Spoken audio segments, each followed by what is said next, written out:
এই থন আমার মাথায় একটা আইডিয়া ইচ্ছে। ঠিক বলিসি, যা করে কাঠ চাপতে দিয়াইগা। কটা কাঠ থাপতে দেবো বল দিনি? 1 2 3 4 5। আলিতে কেউ আছেন? কে? আমি তো আমি, চিনতে পারছো? কি করতে এসছো এই বাড়িতে? এটা তো হালকা তার দিতে ইচ্ছি। আমার স্বামী আমার দোকানে ধার করলো কবে? তোমার থামি না, তোমার হালখাতার কাজ। আমার আবার কিসের হালখাতের কাজ? প্রেমের হালখাতা, প্রেমের। প্রেমের হালখাতা? আনা, হ্যাঁ, আমার বন্ধুকে প্রেম করার তোমায় যা গিফট দিছো, সেই টাকা থর করে লাইবা। হালখাতা দিন দাবা।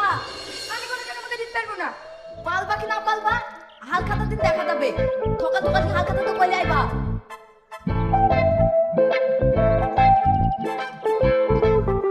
কি গো, কিসের হালখাতা? ও কিছু না, ওই আমার মায়ের বাড়ির হালখাতা ভুলে এখানে চলে এসেছে।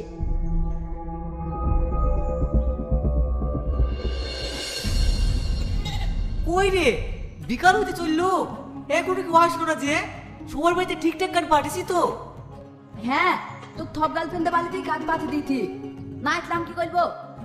আসতে তো ওদেরকে হবে। চ কোথায় যাবে? থানায় চ। এই একটু যেতে দেন না স্যার, খাবারটা লকাবে দিয়ে চলে আসবো। একটু দাঁড়াও, স্যার আমার স্ত্রীর সাথে কথা বলছে। স্ত্রী মানে? তুমি ভালো আছো তো নতু? আমি তোমাকে ছাড়া ভালো নেই। তুমি চলে যাওয়ার পর থেকে স্যার, আমি একেবারে এলোমেলো হয়ে গেছি। তোমার কথা আজ খুব মনে পড়ছে। মনে পড়ে না, এসে থেকে তো এই শুনতে শুনতে কান থালা ফালা হয়ে গেল। স্যার একজন কয়দিন লেগে খাবার নিয়ে এসছে, ওকে যেতে দেবো? খাবার? কই দেখি কি খাবার এসছে। স্যার, রুটি আলু ভাজার পায়েস। পাইস?